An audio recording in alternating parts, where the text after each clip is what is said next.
গোপালগঞ্জে সহিংসতার ঘটনায় এখন পর্যন্ত ২৫ জনকে আটক করেছে আইনশৃঙ্খলা বাহিনী। জড়িত কাউকেই ছাড় না দেওয়ার হুঁশিয়ারি তাদের।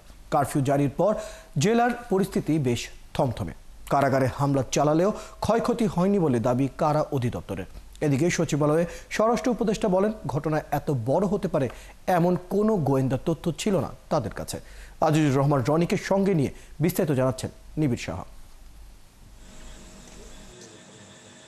গোপালগঞ্জে এনসিপির কর্মসূচি ঘিরে কার্যক্রম স্থগিত হওয়া আওয়ামী লীগ ও নিষিদ্ধ ছাত্রলীগের নেতাকর্মীদের সঙ্গে আইনশৃঙ্খলা বাহিনীর সংঘর্ষের পর বুধবার থেকে চলছে কারফিউ। থমথমে পরিস্থিতি পুরো জেলায়। শহরে ছোট ছোট যানবাহন চললেও বন্ধ বেশিরভাগ দোকানপাট। স্যার, এখন আমরা প্যাটের দায় বার হয়েছি। আমাকে তো এখন আমার ৫-৬টা প্যাট, আমি কীভাবে বাঁচবো? এখন এই আমার ভাড়ার গাড়ি, আমার ভাড়া দেওয়া লাগবে, রোজ গেলে ৫০০ টাকা ভাড়া দেওয়া লাগবে।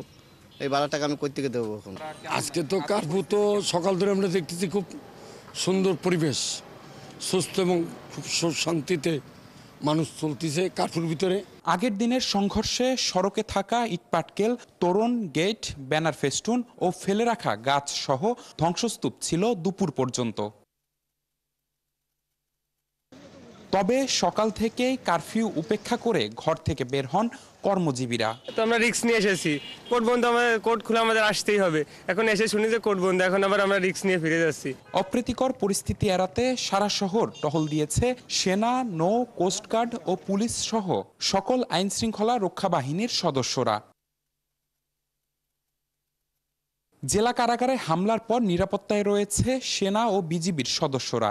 কারাগার পরিদর্শন শেষে কর্মকর্তারা জানান, আসামি কিংবা অস্ত্র কোনো কিছুই লুট করতে পারেনি হামলাকারীরা। তো গতকালকে যেটা ছিল, আমাদের কারারক্ষীরা যথেষ্ট সাহসিকতার সঙ্গে কাজ করেছেন, যার ফলে আমাদের মেইন যে ডিউটি, অর্থাৎ প্রধান যে ডিউটি, সেটা হচ্ছে আমাদের কারার ভেতরের যারা কনভিক্টেড আছেন, যারা হাজতে আছেন, তাদেরকে সঠিকভাবে নিরাপদে রাখা এবং তাদেরকে সঠিকভাবে তালাবদ্ধ করে রাখা। এখানে তা আমরা সেই জিনিসটা আমরা করতে পেরেছি। হামলায় জড়িত ২৫ জনকে গ্রেপ্তার করেছে পুলিশ। জড়িত কাউকে ছাড় দেয়া হবে না বলেও জানায় বাহিনীটি। এদিকে সচিবালয়ে স্বরাষ্ট্র উপদেষ্টা জানান, হামলা এত বড় হতে পারে এমন গোয়েন্দা তথ্য ছিল না আইন শৃঙ্খলা বাহিনীর কাছে।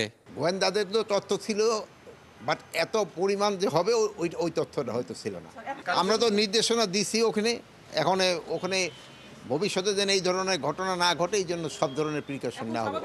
গতকাল রাত ৮টা থেকে শুরু হওয়া এই কারফিউ চলেছে সন্ধ্যা ৬টা পর্যন্ত। মানে যারা অন্যায় করছে তারা গ্রেপ্তার হবে। নিবিড় সাহা, ৭১, গোপালগঞ্জ।